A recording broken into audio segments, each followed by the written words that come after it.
Hello, welcome back to some more of Charles Dickens and from his collection of works called Sketches by Boz.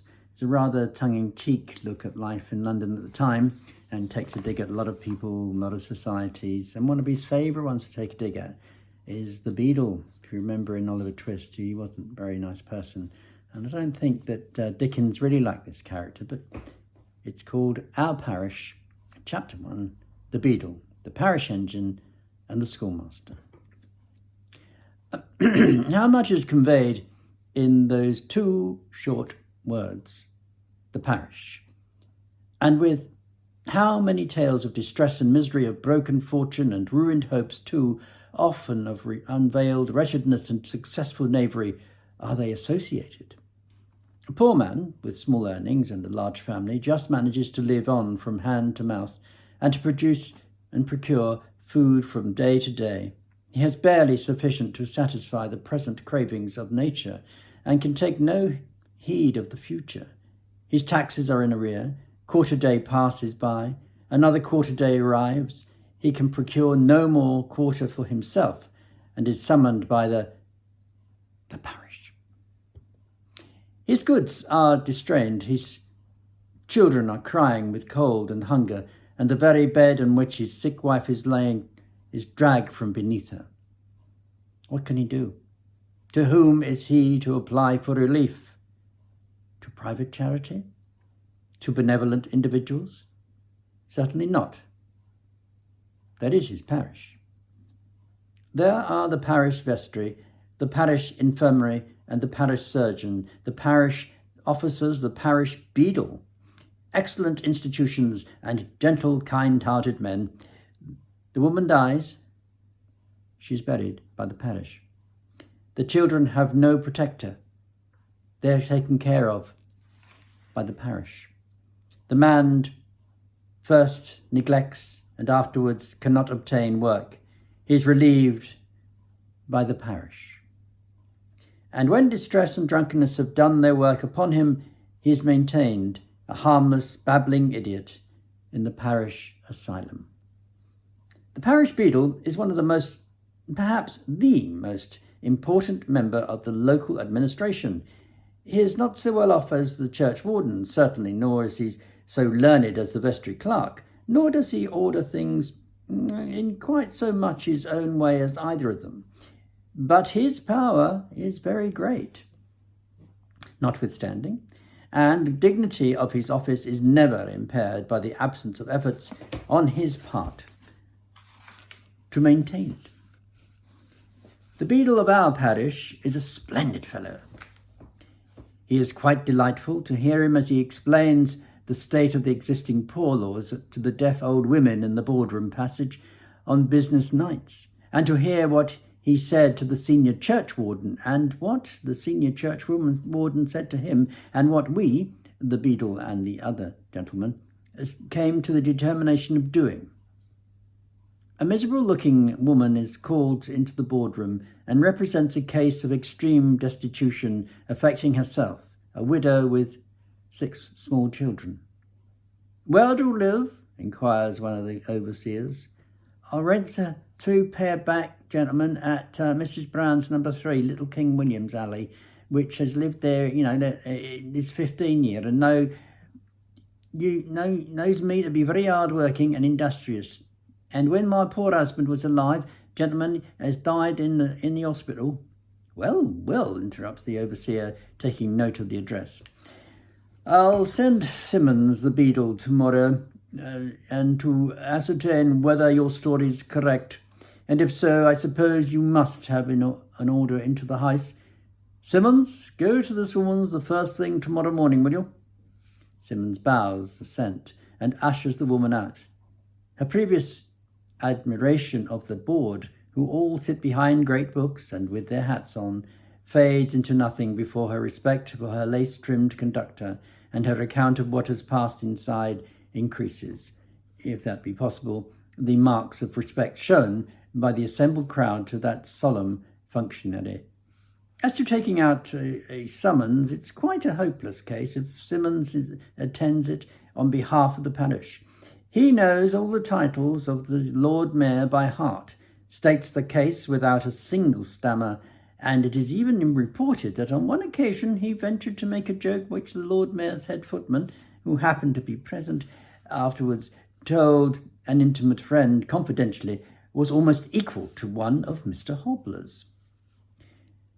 See him again on Sunday in the state coat and cocked hat, with a large-headed staff for show in his left hand, and a small cane for use in his right. How pompously he marshals the children into their places, and how demurely the little urchins look at him askance as he surveys them when they are all seated, with a glare of the eye peculiar to beadles. The churchwardens are overseers, being daily installed in their curtained pews. He seats himself on a mahogany bracket erected expressly for him at the top of the aisle, and divides his attention between his prayer book and the boys.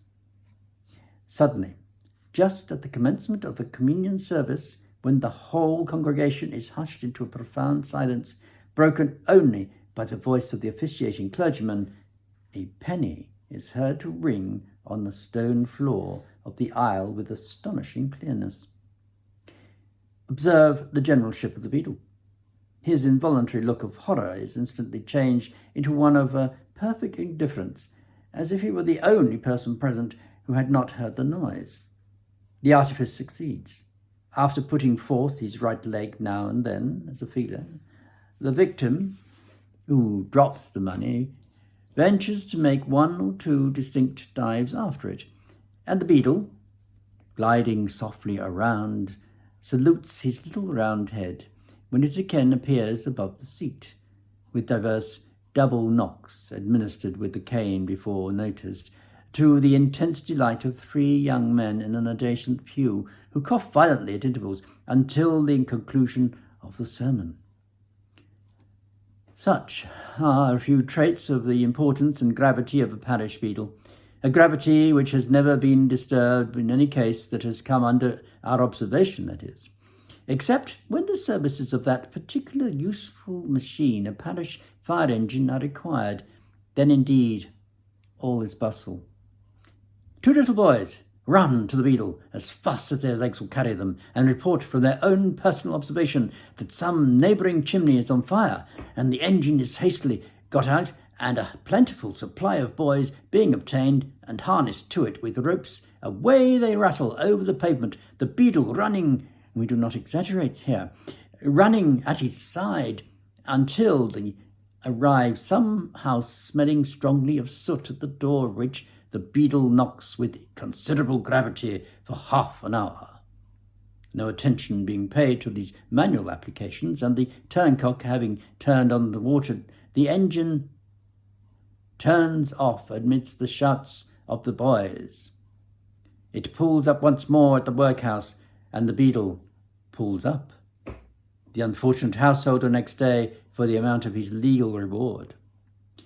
We never saw a parish engine at a regular fire but once. It came up in gallant style, 3 miles and a half an hour, and at least, and there was a capital supply of water, and it was the first on the spot.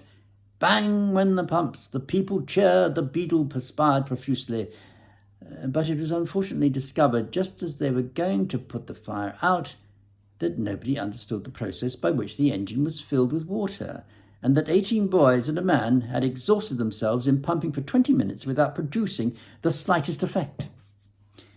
The personages next in importance to the Beadle are the master of the workhouse and the parish schoolmaster. The vestry clerk, as everybody knows, is a short, pudgy little man in black, with a thick gold waist chain of considerable length, terminating in 2 large seals and a key. He is an attorney, and generally is in a bustle, and no time more so than when he is hurrying to some parochial meeting with his gloves crumpled up in one hand and a large red book under the other arm. As to the churchwardens and overseers, we exclude them altogether, because all we know of them is that they are usually respectable tradesmen, who wear hats with brims inclined to flatness, and who occasionally testify in gilt letters on a blue ground in some conspicuous part of the church to the important fact of a gallery having been enlarged and beautified, or an organ rebuilt. The master of the workhouse is not in our parish, nor is he usually in any other. One of that class of men, the better part of whose existence has passed away, and who drag out the remainder in some sort of inferior situation with just enough thought of the past to feel degraded by and discontented with the present. We are unable to guess precisely to our own satisfaction what station the man can have occupied before. We should think he had an inferior sort of attorney's clerk, or else the master of a national school. Whatever he was, it is clear his present position is a change for the better. His income is small, certainly, as the rusty black coat and threadbare velvet collar demonstrate, but then he lives free of house rent, has limited allowance of coals and candles, and an almost unlimited allowance of authority in his petty kingdom. He is a tall, thin, bony man, always wears shoes and black cotton stockings with his surtout, and eyes you as you pass his parlour window as if he wished you were a pauper, just to give you a specimen of his power. He is an admirable specimen of a small tyrant, morose, brutish, and ill-tempered, bullying to his inferiors, cringing to his superiors, and jealous of the influence and authority of the Beadle. Our schoolmaster is just the very reverse of this amiable official. He has been one of those men occasionally hears of on whom misfortune seems to have set her mark. Nothing he ever did or was concerned in appears to have prospered. A rich old relation who had brought him up and openly announced his intention of providing for him left him £10,000 in his will and revoked the bequest in a codicil. Thus unexpectedly reduced to the necessity of providing for himself, he procured a situation in the public office. The young clerks below him died off as if they were a plague among them, but the old fellows over his head, for the reversion of whose places he was anxiously waiting, lived on and on as if they were immortal. He speculated and lost. He speculated again and won, but never got his money. His talents were great, his disposition easy, generous, and liberal. His friends profited by the one and abused the other. Loss succeeded loss, and misfortune crowded on misfortune. Each successive day brought him nearer the verge of hopeless penury, and the quondam of friends who had been warmest in their professions grew strangely cold and indifferent. He had children whom he loved, and a wife on whom he doted, and the former turned their backs on him. The latter died broken-hearted. He went to the stream. It had ever been his failing, and he had not courage sufficient to bear up against so many shocks. He had never cared for himself, and the only being who had cared for him in his poverty and distress was spared to him no longer. It was at this period that he applied for parochial relief. Some kind-hearted man who had known him in happier times chanced to be the churchwarden that year, and through his interest he was appointed to his present situation. He is an old man now. Of the many who once crowded round him in all the hollow friendship of boon companionship, some have died, some have fallen like himself, some have prospered, all have forgotten him. Time and misfortune have mercifully been permitted to impair his memory, and use has habituated him to his present condition. Meek, uncomplaining, and zealous in the discharge of his duties, he has been allowed to hold his situation long beyond the usual period, and he still, no doubt, continue to hold it until infirmity renders him incapable or death releases him. As the grey-headed old man feebly paces up and down the sunny side of the little courtyard between school hours, it would be difficult indeed for the most intimate of his former friends to recognise their once gay and happy associate in the person of the pauper schoolmaster. There we have it, as usual. Very descriptive, very cutting, but not too far from the truth. Charles Dickens' Tales by Boz, and we'll come back to a few more of those. I think they're very, very amusing. Very good. Hope you enjoyed it. If you did, please give me a thumbs up. If you didn't, fair enough. Give me a thumbs down. It's up to you. But I think they're very good.